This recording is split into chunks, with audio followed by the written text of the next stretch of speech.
Olá, tudo bem? Aqui está tudo bem. Mais um podcast, não fique confuso. Eu quero agradecer a você que está inscrito no nosso canal e quem não se inscreveu é muito fácil. Clica, compartilha, curte e joga para geral. Hoje o nosso podcast é com o Padre Marcelo, um sacerdote marcado pela escuta, pelo acolhimento, pela presença junto ao povo, especialmente nos momentos de dor e esperança. Seja muito bem-vindo, Padre. Obrigado, meu irmão. Prazer estar aqui com vocês. Todo meu. E poder partilhar um pouquinho da nossa vida, enfim, da nossa caminhada aqui um pouquinho. Isso aí. Padre, eu preciso mandar... Não, antes dos abraços, vamos resolver logo isso aqui. Uma lembrança aqui do Não Fique Confuso aqui. Que beleza, ó, gente. Para as suas manhãs de Olha que café, legal. de água. Legal, obrigado. Tá obrigado, bom, Padre? Obrigado. E inicialmente também agradecer a sua disponibilidade, né? A sua correria é grande, não é tão fácil assim de arrumar uma agenda, mas eu fico... Como é difícil arrumar agenda, não né? é? Quanto tempo a gente estava tentando. E como que é interessante a gente saber disso, né? Porque a gente vivenciar isso, que as pessoas acham que a vida de um líder religioso é tão fácil. E não é assim, né, Padre? É uma correria muito grande, mas soma-se ao fato da própria paróquia algumas funções que eu tenho na nossa arquidiocese. Então, eu sou vigário episcopal, então todas as paróquias aqui da região dos Lagos eu tenho que atendê-las, todas elas. Eu sou professor e isso me ocupa um bom tempo também, a faculdade, enfim. Então, são outras ocupações também relacionadas à minha vida sacerdotal. E a faculdade, ela não é aqui na cidade, né? Não, a faculdade é em Niterói. Eu dou aula em Niterói. Quando eu vim aqui para Cabo Frio, eu trabalhava no Rio também, mas aí ficou inviável ir 2, 3 vezes ao Rio. Complicado, né? Aí não deu, aí fiquei só com uma faculdade só. Tá certo. Vou mandar aqui uns abraços. Eu vou mandar um abraço aqui para toda a paróquia de Nossa Senhora Assunção. E tenho aqui uns abraços especiais. Um é para o meu primo, que ele é padre. O senhor deve conhecer ele. Carlos Alberto, da paróquia Nossa Senhora de Fátima, em Manilha, Itaboraí. Padre Carlinhos. Isso, meu primo. Mandar um abraço aqui especial para o meu amigo Oswaldo Guimarães. Articulou todo esse processo aí. E muito obrigado. Mandar um abraço também para o amigo Vitor, para o Lúcio da Carpel, para um outro primo aqui que é da igreja também, o Liberato, e para o Alexandre. O senhor tem um abraço para mandar, Padre? Todos esses nomes que você citou aí são todos paroquianos muito, muito queridos, muito dedicados, mas um abraço à minha comunidade toda. Né? Vai ficar... Não tem problema. Fica bem com todo mundo, né? Ô, Padre, a gente tem uma pergunta inicial, que a gente pergunta quem é o Padre Marcelo. Mas eu quero perguntar assim, quem é Jesus Cristo para o senhor? É tudo, eu acho que nem tudo, acho que nem essa palavra tudo, acho que explica, né? Certa vez Jesus estava num lugar chamado Cesareia de Filipe e ele fez exatamente essa pergunta para os apóstolos: quem sou eu para vocês? Na verdade, primeiro ele perguntou o que dizem a respeito dele. E aí disseram, olha, dizem que tu és isso, tu és aquilo, é como nos dias de hoje, né? Há muitas opiniões a respeito de Jesus, mas é preciso chegar a uma resposta cabal, e é preciso saber responder exatamente aquilo que ele é mesmo, né?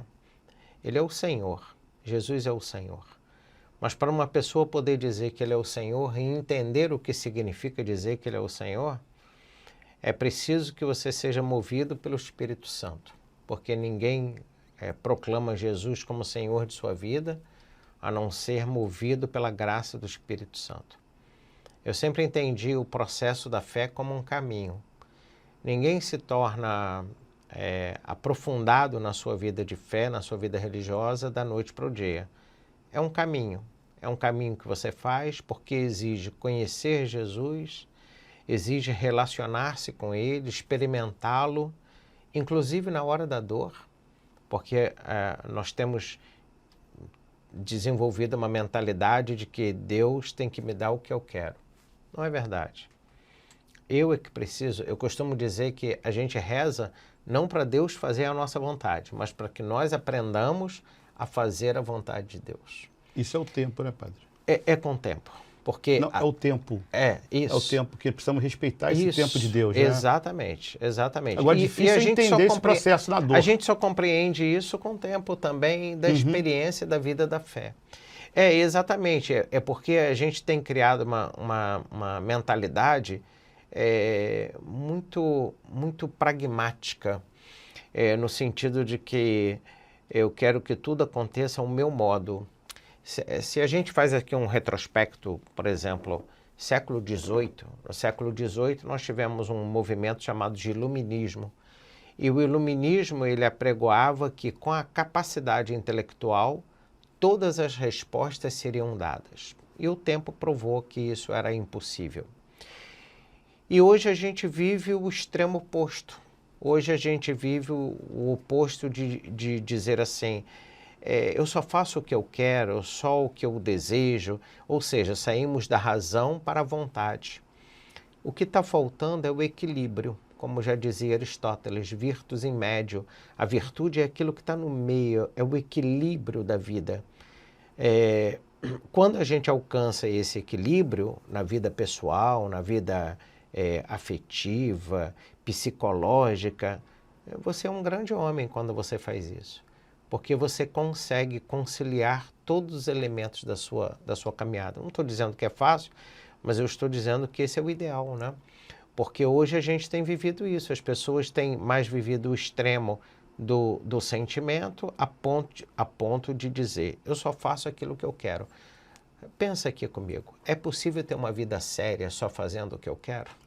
Acho que é muito egoísta, né? É muito egoísta e é impossível, né? Ninguém pode fazer só o que quer. Né? Se uma pessoa disser, não, eu só faço o que eu quero, você é um troglodita, porque é impossível isso, né? Quantas vezes a gente precisa morrer na nossa opinião, na nossa vontade, porque a gente não vive sozinho, né? Não é eu sozinho no mundo, né? Nós vivemos em sociedade, enfim. Mas como o senhor falou, né? É o tempo. E o tempo vai mostrar para essa pessoa que ela tem que estar aguardando esse tempo de Deus para poder, isso se ele estiver aberto, para poder também receber. Isso. Aí volta, eu vou voltar aqui num outro fato bíblico para voltar à pergunta inicial que você fez. Certa vez Jesus estava na barca no lago de Genezaré e uma tempestade muito forte começou a agitar a barca estava a ponto de quase afundar. Os apóstolos acordaram Jesus, que estava dentro da barca, e Jesus disse para o vento, silêncio, e disse para o mar, acalma-te. E na mesma hora fez calmaria em tudo, cessou todo aquele momento, e os apóstolos se olharam entre si e se perguntaram, quem é ele, a quem até o vento e o mar obedecem? Então, a experiência de descobrir quem é Jesus Cristo é um caminho. Você vai experimentando a vida de oração, a vida de abertura de coração. Me chama muita atenção agora essa época do Santo Natal. O Santo Natal diz que, o texto que fala do nascimento do menino Jesus diz que Maria e José passavam de hospedaria em hospedaria batendo a porta e ouviam como resposta, não há lugar. Enquanto Deus não tiver lugar no coração do homem, como que ele entra em nossa vida? Forte, hein? É porque ele quer entrar, ele bate a porta, ele pede para entrar, mas é o homem que abre. Existe uma iconografia muito bonita, não sei nem quem é o autor, que mostra uma porta, mas é interessante, só tem maçaneta do lado de dentro. E Jesus está do lado de fora batendo a porta. Ou seja, não é ele que abre, é o homem que abre. É um símbolo do coração do homem, né? É o homem que abre. E deve abrir e deve dizer para Jesus, pode entrar, Senhor, a casa é sua. Mas até que a pessoa chegue a isso, eu acho que é um caminho. É um caminho de experiência, de conhecimento, de reflexão. Você lembrou agora há pouco, né? Os momentos de dor nos amadurecem muito, muito, muito na nossa vida de fé. Porque são nesses momentos em que a nossa fé é mais mais mexida, mais provocada, mas também é a hora que a gente tem a maior oportunidade de reafirmar: eu creio no Senhor. E de estar junto com Ele, né? É. É aqui nesses momentos que a gente mais busca a Deus, né? É No momento isso. de dor, né? Que deve ser assim. E quem é Marcelo? Não o padre, o Marcelo. Sim, sim. Pois bem, eu venho de uma família... Eu sou nascido no Rio de Janeiro, na capital mesmo, como se diz, sou carioca da gema, né? E aí depois, logo depois, residimos em Niterói durante alguns anos. De Niterói fomos para São Gonçalo, quando a minha mãezinha conseguiu comprar uma casa própria em São Gonçalo. E de São Gonçalo eu entrei para o seminário, eu devia estar ali com uns 16, 17 anos. Entrei para o nosso, para começar a minha preparação. Nesse período foram anos de caminhada, porque é um período bastante longo, 10, 11 anos, né? O tempo que a gente leva para fazer a nossa preparação. Fui ordenado padre em 1993, são 32 anos, né, que Deus me dá essa graça.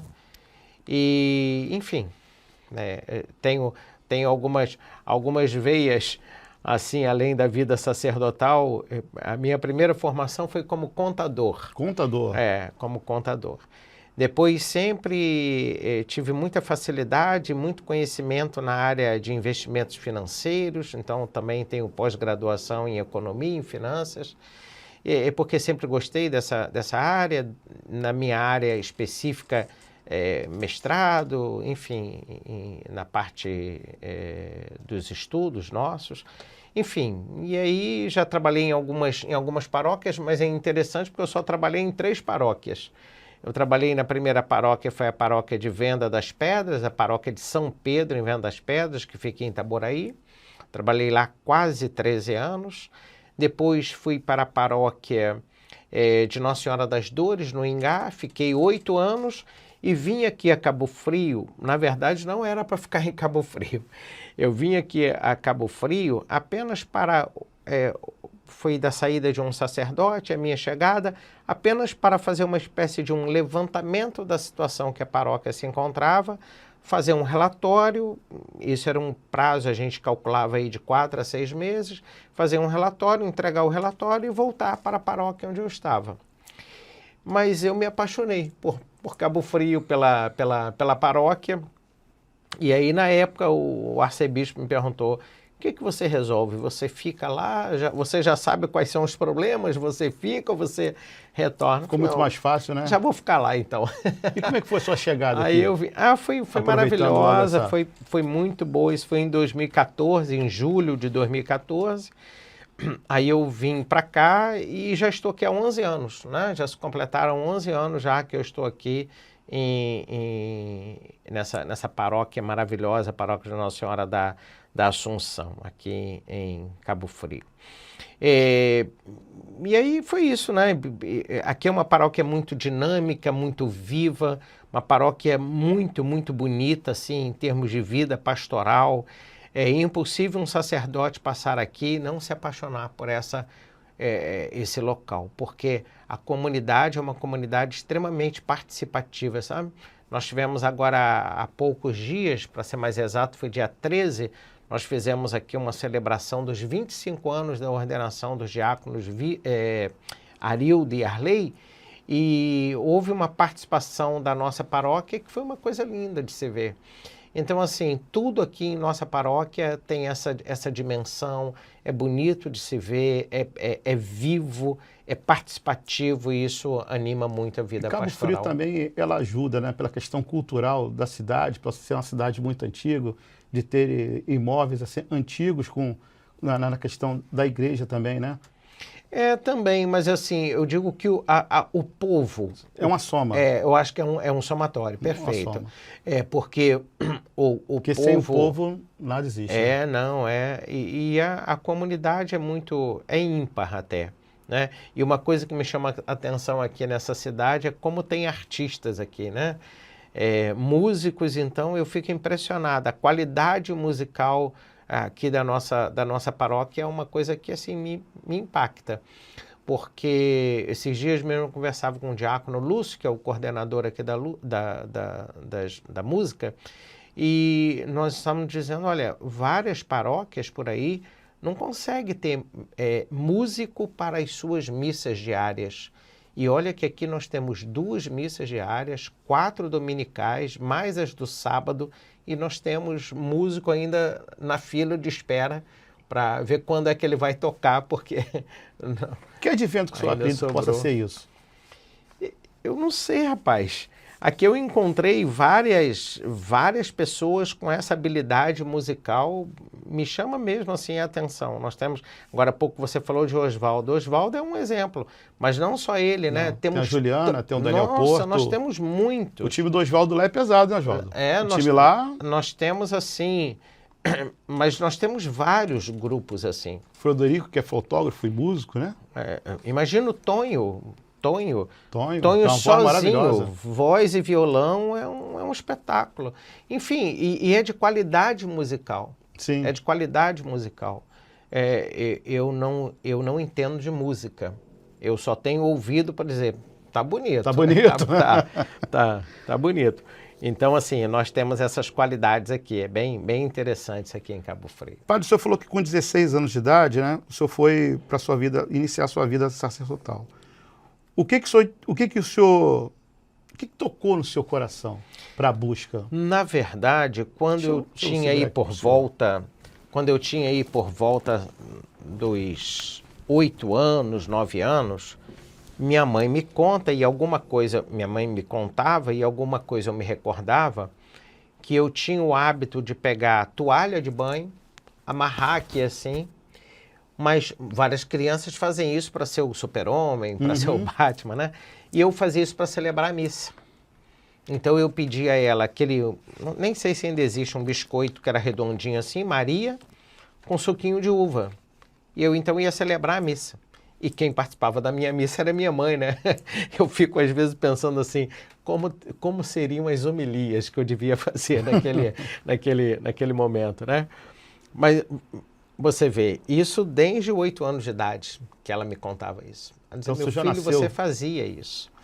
E isso foi me acompanhando, eu sempre com pensamento de ser padre.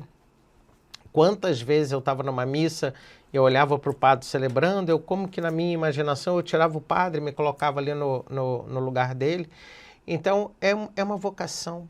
A vocação, tem uma passagem na carta aos Hebreus que diz assim, o sacerdote é aquele que é tirado do meio do povo, é escolhido por Deus, é tirado do meio do povo para servir aquele povo. Então, é um dom. Não é um mérito humano, não é uma escolha humana, não fui eu que o escolhi, na verdade foi ele que me escolheu. Um chamado silencioso? Que me chamou. É um chamado silencioso. E mais ainda, e é sem mérito, porque você encontra pessoas muito mais qualificadas, muito mais capazes. É um mistério. É um mistério. Quando você para pensar, você diz, é um mistério, não é? Como que eu fui chamado e não um outro com muito mais capacidades humanas, né? Mas é um dom. E desse mistério, os desafios e aprendizados que o senhor teve até se tornar padre? Bom, quando eu fui para o seminário, eu já tinha uma experiência, assim, pequena, é verdade, mas a minha mãezinha fazia salgados para fora. Então eu, desde muito criança, trabalhava em casa ajudando com essas coisinhas, né? Para ajudar lá a fazer os salgados. Minha função, que eu me recordo, era descascar alho, era lavar as forminhas, e ela me contava um fato muito engraçado, que quando alguém chegava e falava assim, a empada, e eu dizia, não é bom não.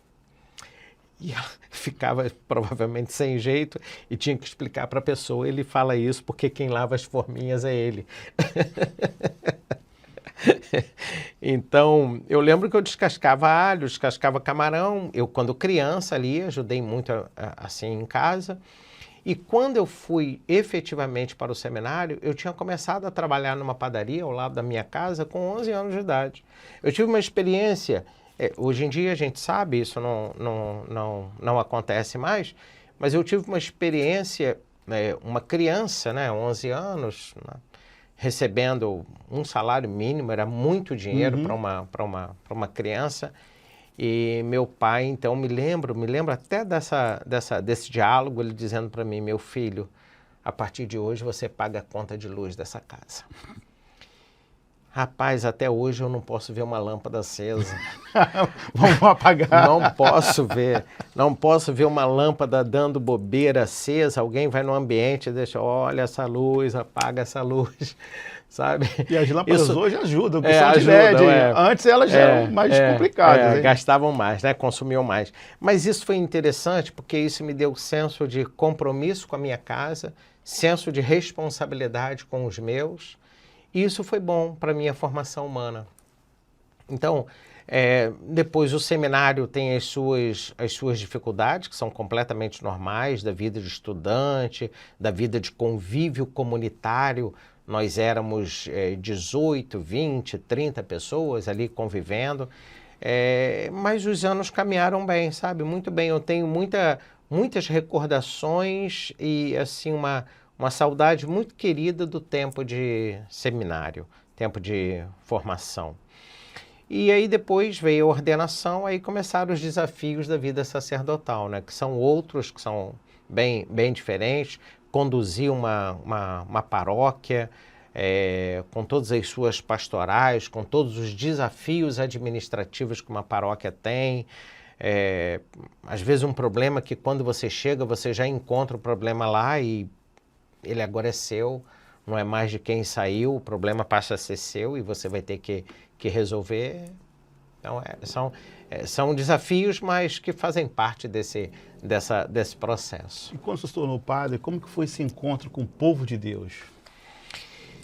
Na verdade, eu costumo dizer que nosso Senhor Jesus Cristo, ele faz uma promessa bíblica que ele diz assim: aquele que deixar seu pai e sua mãe, seu irmão e sua irmã, receberá 100 vezes mais em pai, mãe, irmãos e irmãs.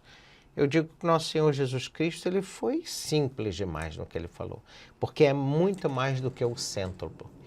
Porque a experiência que nós temos de afeto da nossa paróquia, de carinho do nosso povo, de cuidado, é uma coisa assim maravilhosa, né?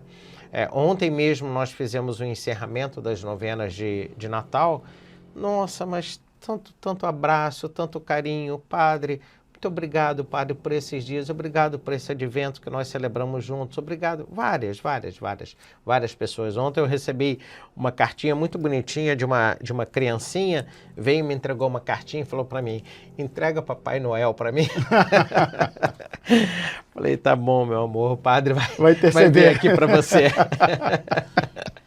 Sabe, muito bonito. Padre, o saudoso padre João Luiz, me falaram que ele foi seu amigo no seminário. Amicíssimo.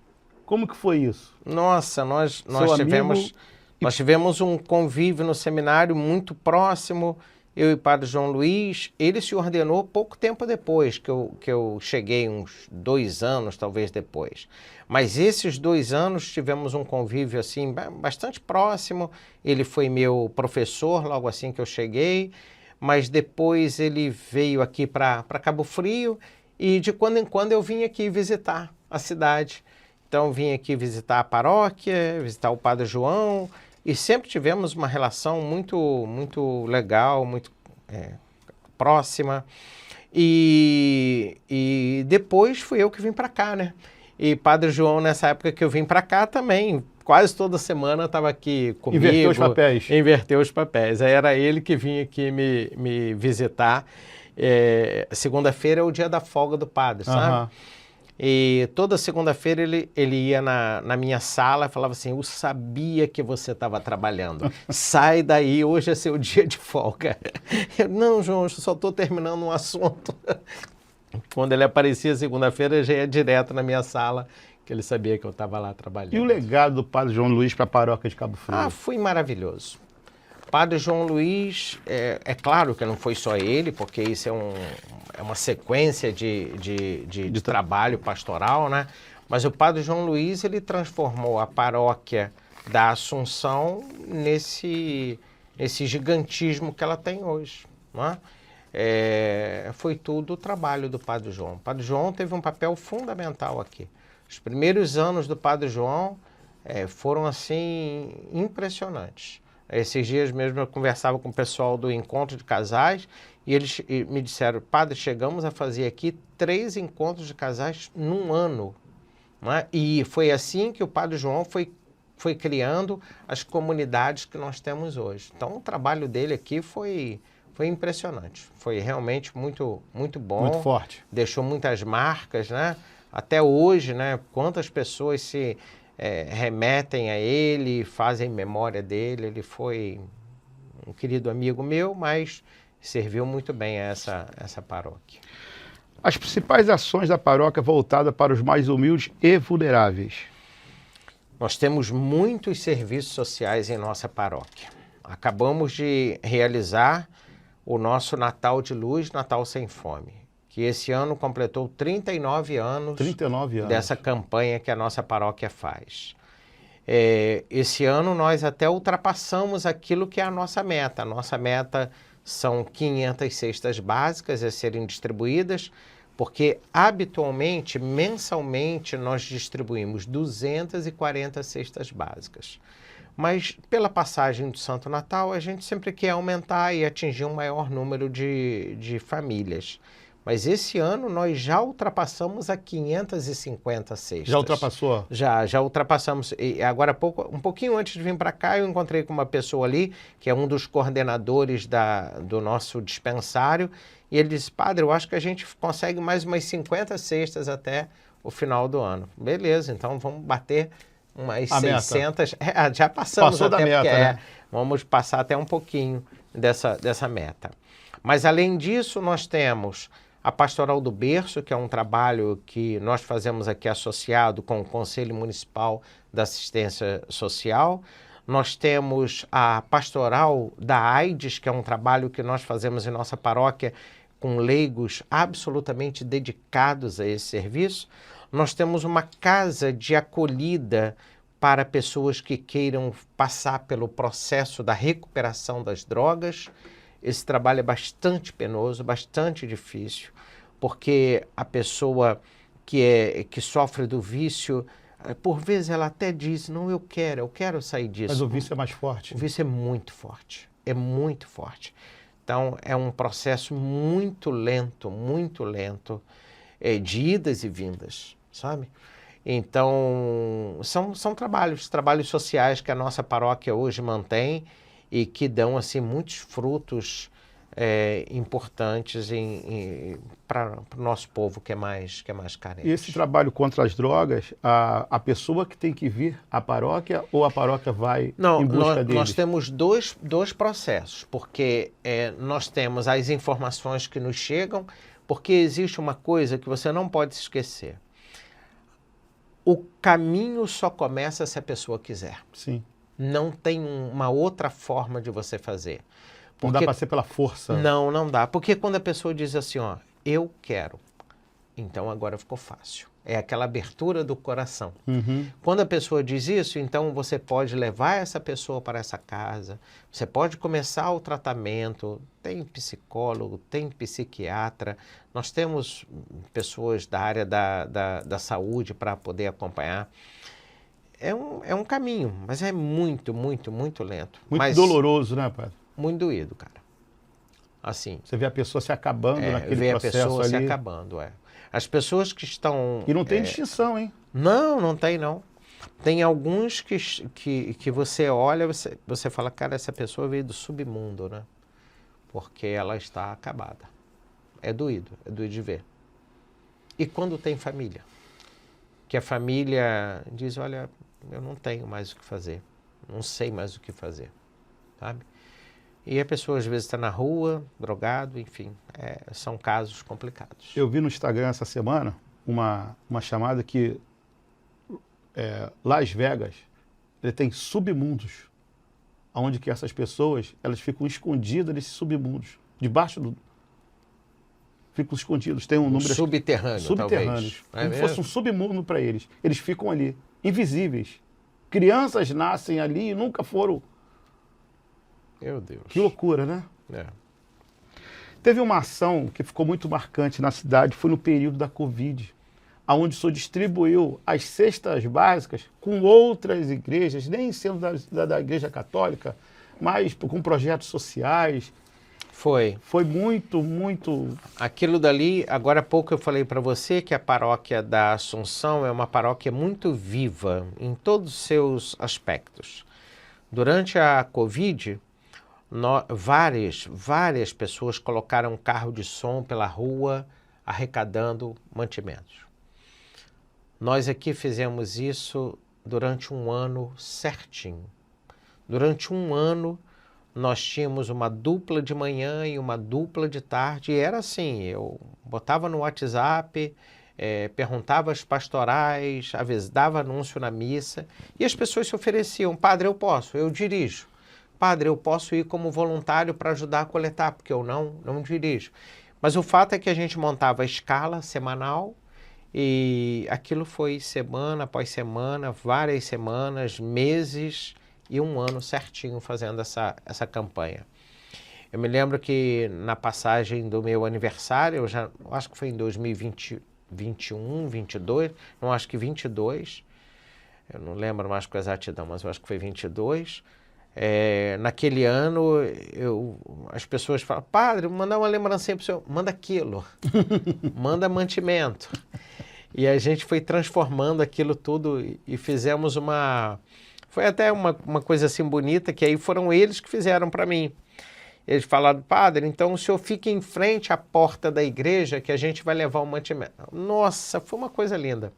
Uma coisa linda. Carro atrás de carro, uma fila de carro, guarda municipal ordenando o trânsito. Aí fizeram com o senhor o inverso, né? Quando o senhor pede para que eles vá na rua buscar, isso, eles vieram aqui trazer.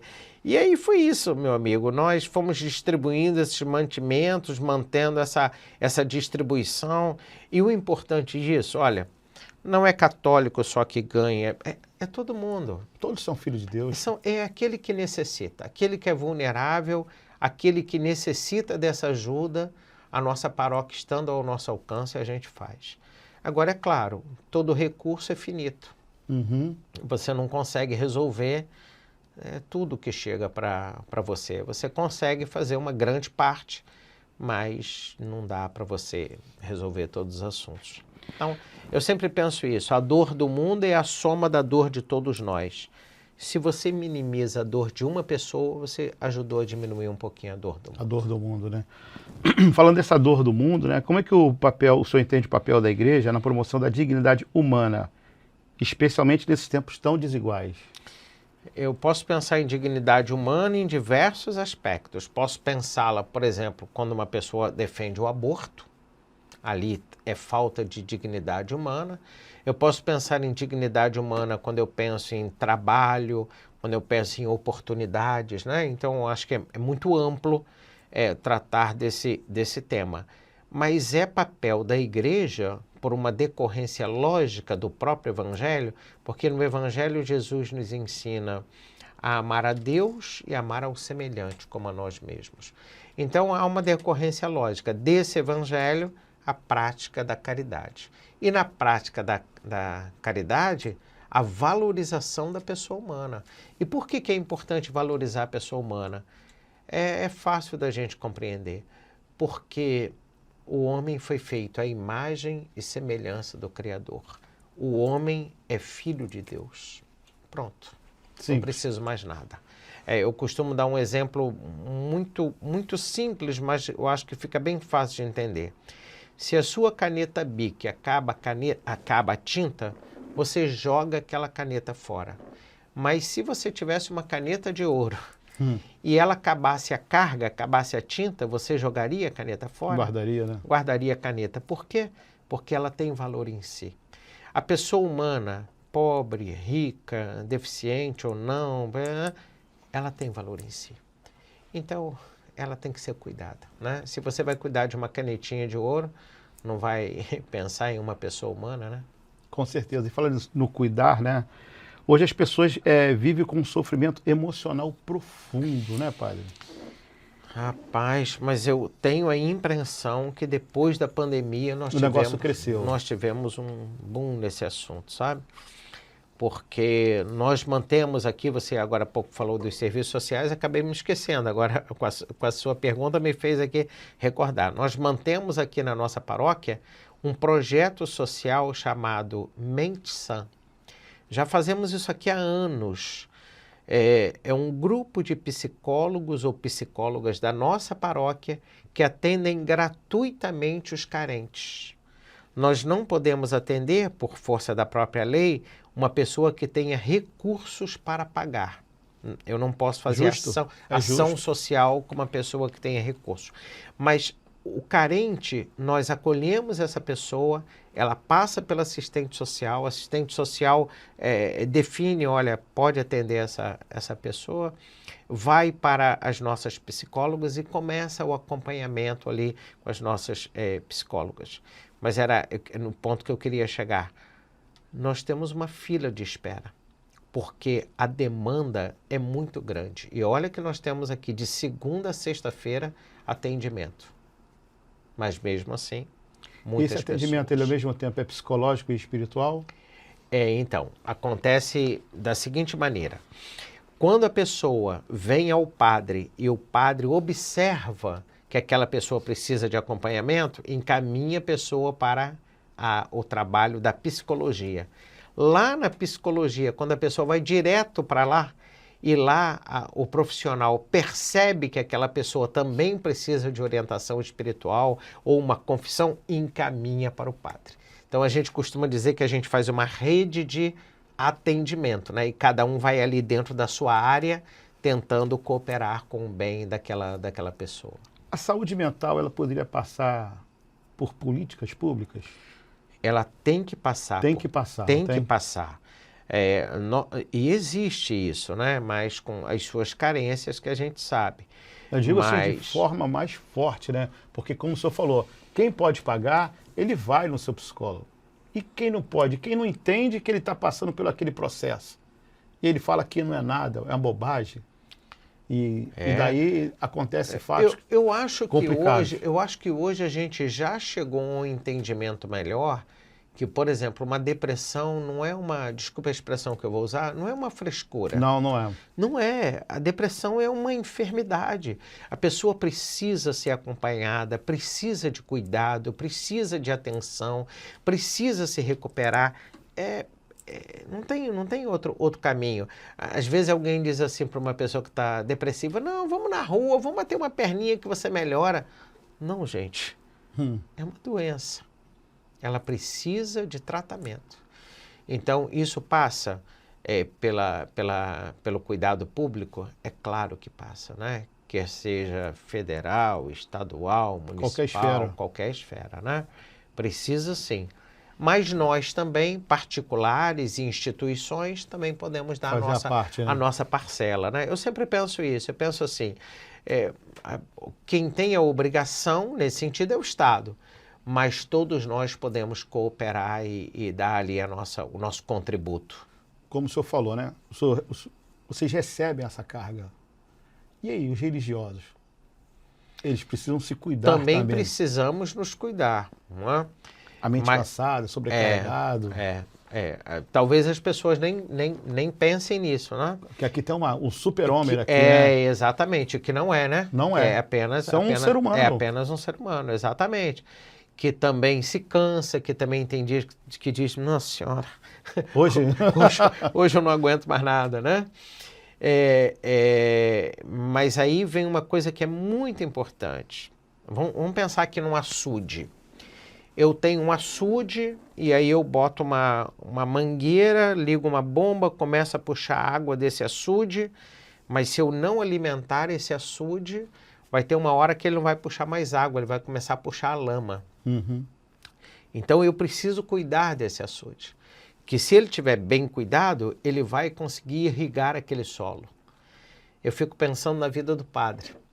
o padre ele precisa também se cuidar, ele também precisa do momento de repouso, ele também precisa dos momentos dele de oração a sós, sabe, silenciosa, porque é uma forma dele manter esse açude. E ele precisa, todos nós padres fazemos um com o outro, todos nós temos diretor espiritual. Todos nós temos um padre a quem a gente procura para fazer direção espiritual, aconselhamento, entende? Então é assim, eu tenho que alimentar esse açude para eu poder alimentar os outros. Então é justo, então, por exemplo, chega a época de férias, não aconselho nenhum padre tirar férias do lado do seu trabalho, porque ele vai trabalhar, ele não vai continuar atendendo. Vai continuar atendendo. Porque as pessoas dizem assim, padre, é só uma coisinha. E essa uma coisinha fica 1 hora, 2 horas. Esse só uma coisinha já era. Ainda tem um envolvimento do padre com a história. E, enfim. Não, existe um envolvimento emocional muito grande. Olha, há dias que você está em atendimento de aconselhamento, direção espiritual ou confissão, que você retorna para casa absolutamente esgotado. Mas o que você fez? Você correu, você fez um exercício, você não fez nada disso. Foram horas ali sentado, atendendo, mas você se sente absolutamente sugado, esgotado. Então, precisa também de repor as suas energias, vai fazer isso pela oração, pelo descanso, por uma boa leitura. E o senhor faz uma atividade física para poder trocar isso, uma caminhada na beira da praia? Rapaz, tá tão perto aqui da Praia do Forte. Rapaz, eu até hoje só sei onde está a praia. Só não vai na praia. Eu só sei até hoje para que lado ela está. 11 anos aqui, mas nem experimentei ainda. Pelo menos colocar o pezinho na praia para poder eu não costumo ir à praia, eu não tenho nenhum prazer com hábito. Praia, não, nenhum hábito. Apesar de ser carioca, né? É engraçado, né? Eu falo que o homem é um eterno insatisfeito. Quem mora longe da praia, tudo que quer é vir à praia. É a praia. Eu moro pertinho da praia e lá eu não vou. Mas eu faço exercício, eu faço uma academiazinha. Isso é bom. Pena que eu só consigo ir 2 vezes só por semana. Que mas já vou no dia da minha folga e no horário de um almoço de um determinado dia.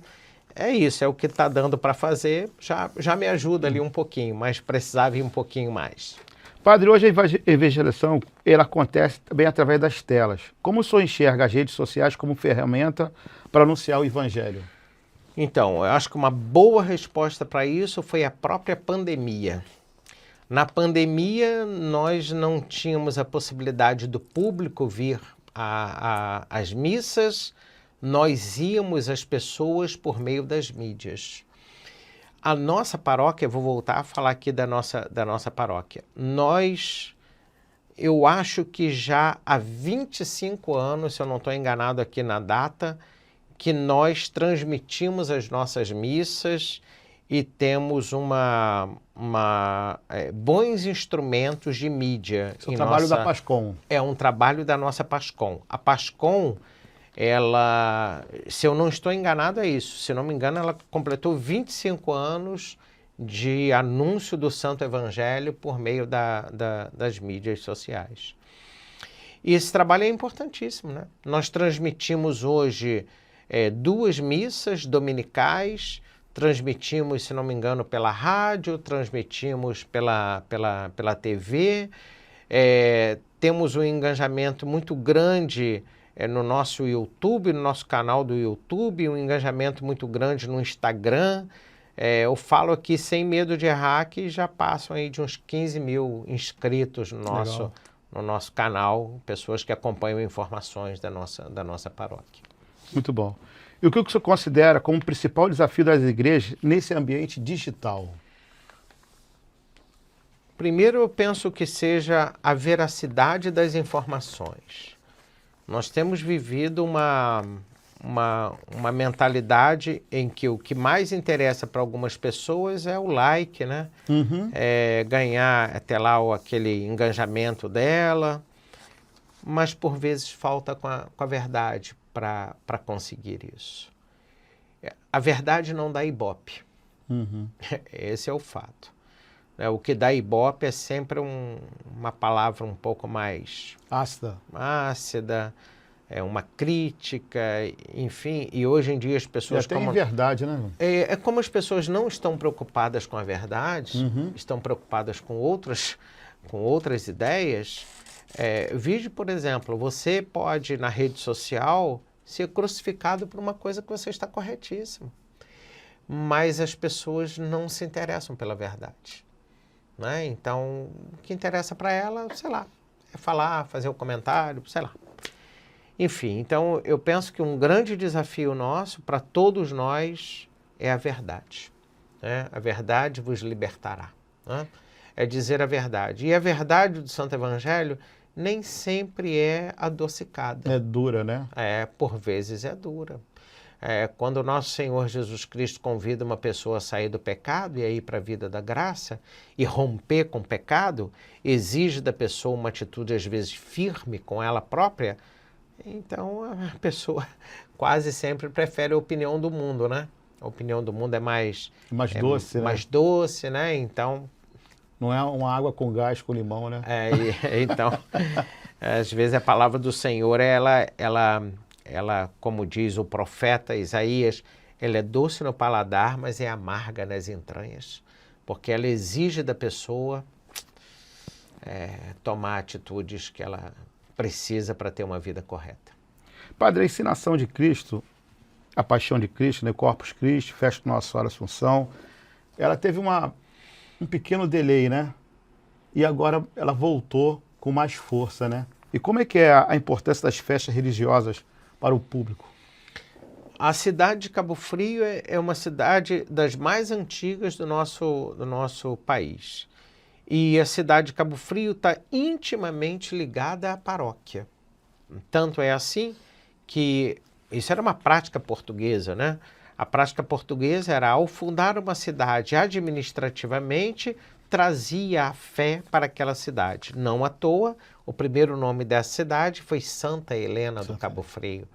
E no ano seguinte, 1616, essa cidade começa a se chamar Nossa Senhora da Assunção do Cabo Frio. Então, o nome de um santo está sempre relacionado com as cidades fundadas pelos portugueses. Então, as tradições religiosas, elas são muito grandes, muito fortes, né, nesses ambientes todos. E aqui em Cabo Frio, particularmente, é assim. E nós já tivemos aqui, você lembrou da encenação da Paixão, você lembrou de Corpus Christi. Corpus Christi, por exemplo, nós temos uma missa, que é a missa após a procissão, que todos os anos a Guarda Municipal precisa fechar a rua 13 de novembro até a José Bonifácio, e esse ano até nós combinamos, vamos botar sistema de som aqui para fora, botar telão aqui para fora, porque passa de 5.000 pessoas uma celebração daquela. Então, assim, a cidade já tem uma vocação turística e junta-se a essa vocação natural que ela tem, a vocação religiosa que ela também tem. Então, ela acaba atraindo um grande público. Vide, por exemplo, a encenação da Paixão, que dão quantas mil pessoas ali? 10 mil, 15 mil, 20 mil? Vai ficar né? lotado. Uma multidão que aparece ali naquele dia. São momentos belíssimos. Tem um xodó do senhor aqui na igreja, né? É o semear. O semear, para quem não sabe, é um encontro de evangelização de crianças. Eu criei o semear porque na vida pastoral eu pensava assim, tem encontro para casais, tem encontro para jovens, adolescentes, mas não tem nada para crianças.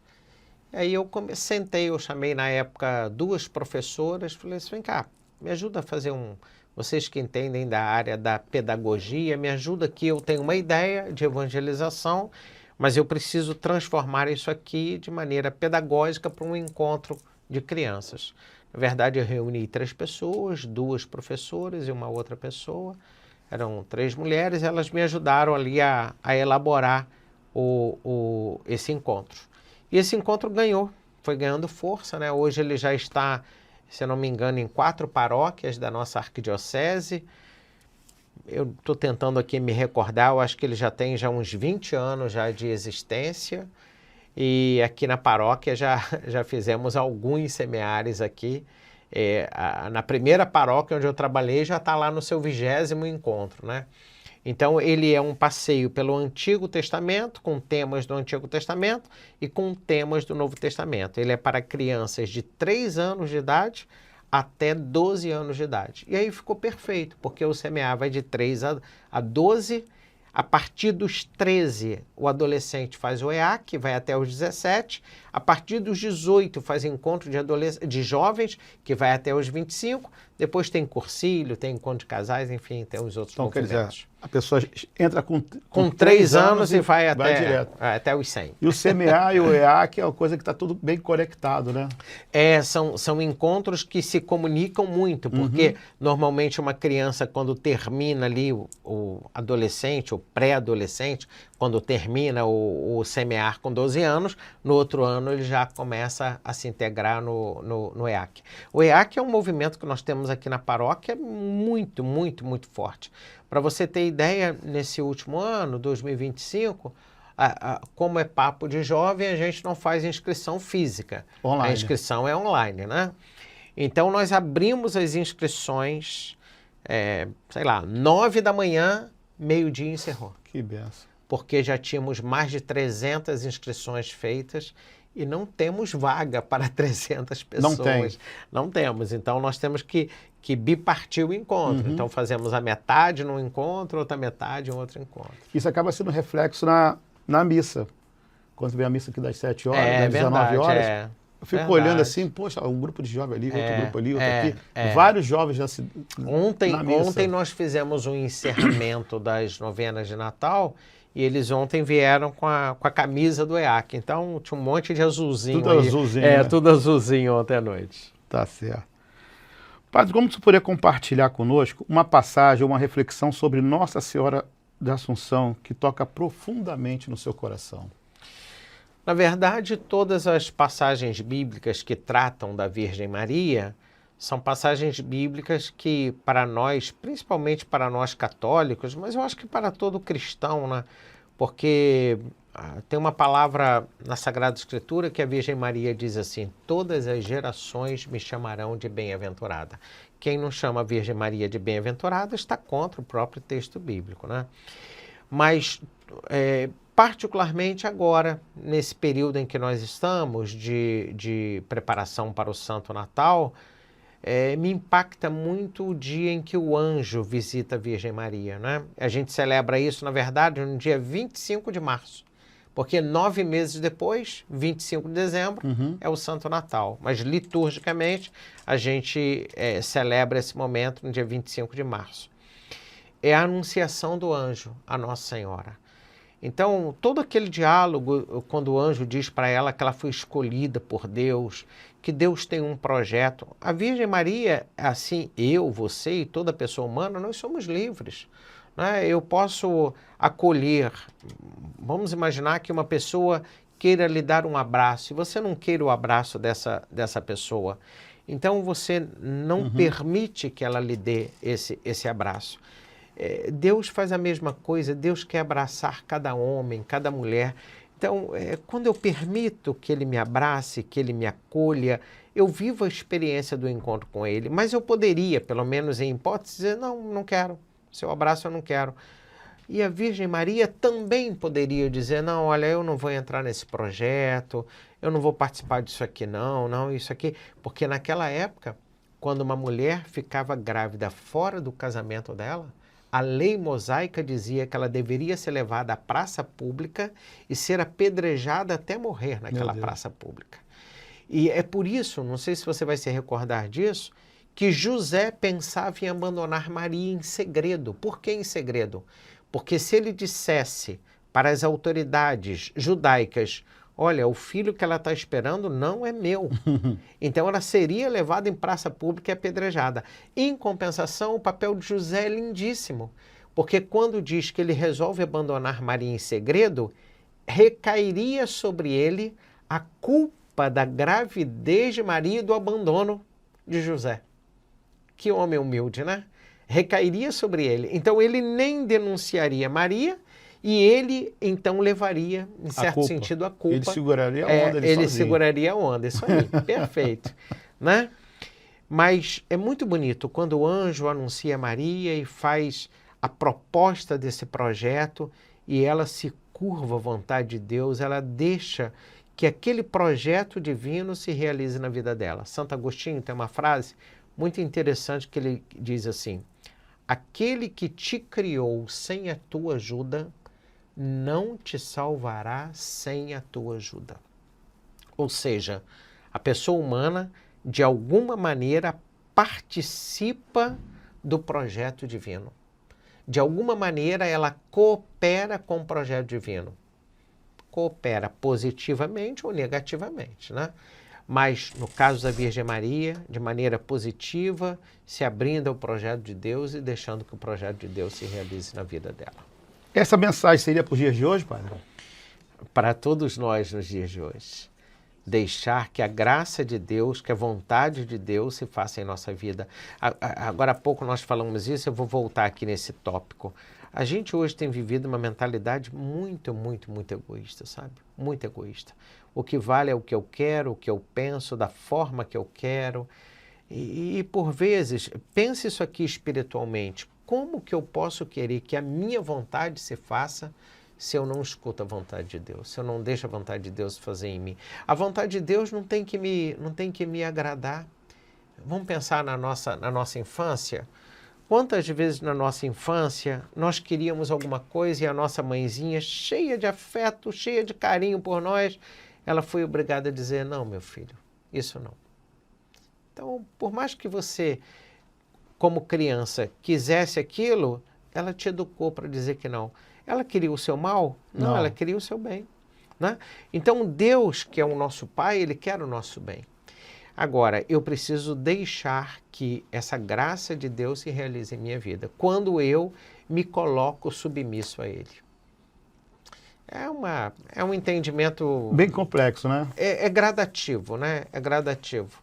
Mas à medida São que doses você diárias? entende, são doses diárias, sim. Por isso que eu acho que... tenho certeza.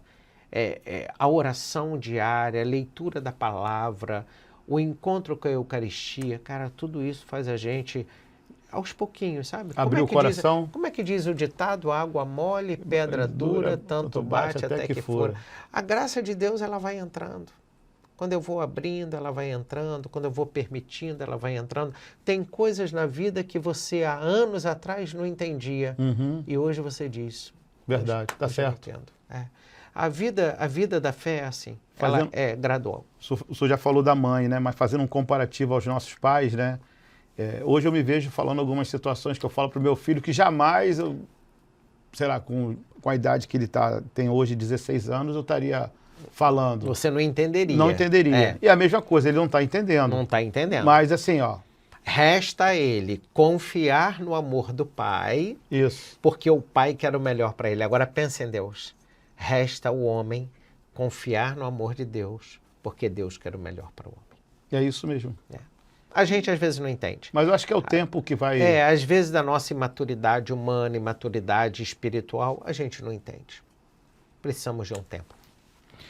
O mundo está atravessando tantas crises, guerra, pobreza, intolerância, doenças. Como o senhor enxerga tudo isso através da luz e da fé? Eu não vou dizer que apenas o homem religioso possa ser um homem virtuoso. Sim. Jamais eu falaria uma coisa dessa. Mas eu tenho absoluta certeza de que a fé é um grande bem no coração do homem. Um grande bem. A fé me faz entender coisas que sem ela é mais difícil do homem compreender. Hoje, quando a gente vê as guerras que nós temos visto aí acontecer, é busca de quê? É busca de autoridade, busca de poder, dinheiro, busca de bens, não é? E tudo que passa. Tudo passa. Tudo passa. Me chama a atenção às vezes quando eu vejo isso, por exemplo, em uma casa, em uma família. quando uma família se divide, desestrutura, pela posse, às vezes, de uma casa, pela posse, às vezes, de uma conta bancária. Como fosse ficar com aquilo eternamente, né? A gente coloca na frente o que não é o mais fundamental. Eu não estou dizendo que a pessoa não precisa da casa. A pessoa precisa, não precisa do recurso. Ela precisa, mas tem coisa maior, mais importante. Então, me parece que falta, da parte de todos nós, um entendimento mais amplo da própria vida. Então, um homem sem fé poderia entender que a vida tem elementos mais importantes? Poderia, mas a fé, de maneira mais fácil, me faz compreender isso. Tá certo. Vamos falar do futuro? Tivemos uma ordenação aqui de 3 padres e de 2 diáconos, o Lúcio e o Vitor, e a comemoração de 25 anos do Arildo e do Arley, e 32 anos de ofício do padre. Muita alegria no seu coração e da paróquia? Eu entendo que sim, para todos nós, né? São momentos muito, muito bonitos. O diácono Lúcio e o diácono Vitor fizeram 2 anos de ordenado, Arildo e Arley 25, eu 32, e tivemos a ordenação do Pedro Ivo, né? do Renato, foram mais, do Lucas, né?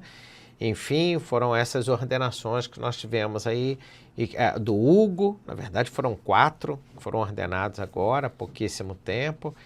É muito bonito. E tem uma coisa, nos últimos 25 anos, todos foram meus alunos, porque todos são seminaristas da nossa arquidiocese. Então, eu tive a oportunidade de estar assim, mais proximamente a todos eles. E é muito legal, sabe o quê? Você vê aquele primeiro ano que você começa a acompanhar aquele rapaz, 1, 2, 3, 8, 10 anos, e aí você vê aquele rapaz pronto para ser ordenado. É muito, muito bonito e gratificante também. Isso mostra a força do EAC e do CMR, né, padre? Pois é, porque isso vai chegar lá, né, é um conjunto de coisas. Não, né? É um conjunto, disso, né? O trabalho de evangelização que a paróquia tem. A nossa paróquia aqui, ela tem várias vocações. Eu tenho até medo de citar, porque eu acho que eu vou esquecer. Eu ver se eu consigo. Olha, o Wallace, Padre Wallace, Padre Wellington, meu Deus do céu.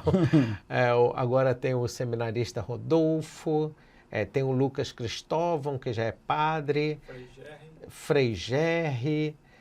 Nossa, tem muita gente. Todos aqui? Todos daqui, todos. Padre Patrick, Padre Danilo. São vários.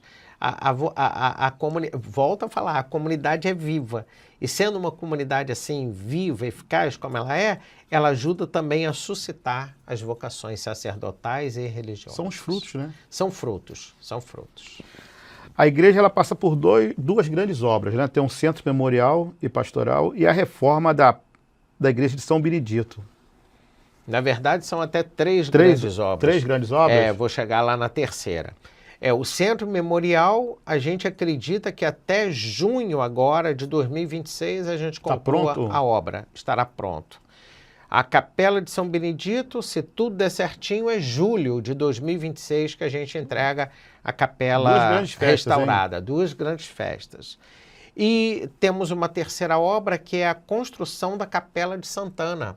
A Capela de Santana... Na Vila Nova? Na Vila Nova, exatamente. Nós tínhamos apenas um prédio onde nós celebrávamos lá nesse prédio. Esse prédio foi retirado, demolido e fizemos agora estamos lá fazendo uma igreja. Inclusive, domingo agora celebramos lá na parte da manhã, às 10 horas, e deviam ter umas 200 e poucas pessoas lá. Mas ainda de forma muito precária, né? Porque nós ainda não estamos com as paredes embolsadas, ainda falta colocar a cobertura final, mas a laje maior já está pronta, já está concluída. E estamos lá trabalhando para levantar recurso para fazer aquela obra. Não tem sido fácil não, mas... Não tem nada fácil, pai. Não tem nada fácil, mas vamos lá. Ainda mais para a obra do Senhor, o fardo dele é mais pesado, né? Vamos encarar. Vai dar certo, vamos fazer. Certo. Eu falei com o povo lá nesse domingo, eu disse assim, gente, eu não estou com pressa de fazer essa obra. existe uma igreja famosíssima chamada Sagrada Família, de um arquiteto muito famoso também chamado Gaudí. E essa igreja já está há 120 anos sendo construída. Então, se a gente levar aqui 3, 4, 5... O que é o 120 Nossa, anos? está muito bom. Aqui nossa última pergunta aqui, padre. Uma passagem bíblica que o senhor gostaria de deixar como mensagem para quem nos ouve, para fortalecer a fé e a esperança desse nosso povo. Eu acho que depois do que a gente conversou, penso que a mensagem bíblica não pode ser outra, a não ser todas aquelas as quais Jesus pede para entrar no coração do homem. Diz lá o livro do Apocalipse, uma palavra do Senhor, diz assim: eis que eu estou à porta e bato. Aquele que abre, eu entrarei e faremos uma grande festa. Feliz do homem que abre o seu coração para Deus, sabe? Eu volto a dizer, não é apenas o homem da fé que possa ter virtude, não. Mas a fé é um grande incremento, uma grande ajuda, uma grande colaboração, e é ela que me faz amigo de Deus. Não tem como ser amigo de Deus sem a fé e sem o amor. São as duas grandes colunas da nossa vida humana e da vida de um homem religioso. Então, que Deus nosso Senhor nos permita a graça de termos um coração sensível à palavra dele. Eis o Natal. O Natal é exatamente isso. É deixar que esse menino Jesus entre no coração de cada um de nós e modifique a nossa vida. Há 2 domingos, numa homilia, eu dizia, alguém poderia me perguntar, mas padre, eu preciso mudar tudo na minha vida? Provavelmente tudo não. Mas não me diga que não tenha o que melhorar. Não me diga que não tenha o que se corrigir, porque todos sempre nós tem, temos. Né? Então, que o menino Jesus possa entrar, né, no nosso coração, na nossa vida e nos permitir ter uma vida mais assemelhada a ele, mais consentânea com o Santo Evangelho. Padre, uma breve oração para a gente poder terminar esse podcast aqui, padre. Eu vou pedir à Virgem Maria que ela interceda por nós, nesse tempo agora do Santo Natal, que ela nos ensine a ser dóceis à palavra do Senhor e que assim como ela gerou Jesus Cristo, que ela nos permita gerá-lo na fé, no coração, para que outros também o conheçam. Senhor nosso Deus, obrigado pela oportunidade que o Senhor nos deu, Senhor, de falar da vossa palavra, do vosso amor no dia de hoje. Abençoa, Senhor, a nossa vida, nos ajude a cada um de nós a sermos homens e mulheres de fé para anunciar o teu santo evangelho e ajudar outros corações a conhecerem o teu santo amor. Pela intercessão da Virgem Maria, desça sobre vós a bênção de Deus Todo-Poderoso, Pai e Filho e Espírito Santo. Amém. Um Feliz Natal. Não fique confuso, Chico Parafuso é multiuso. Valeu!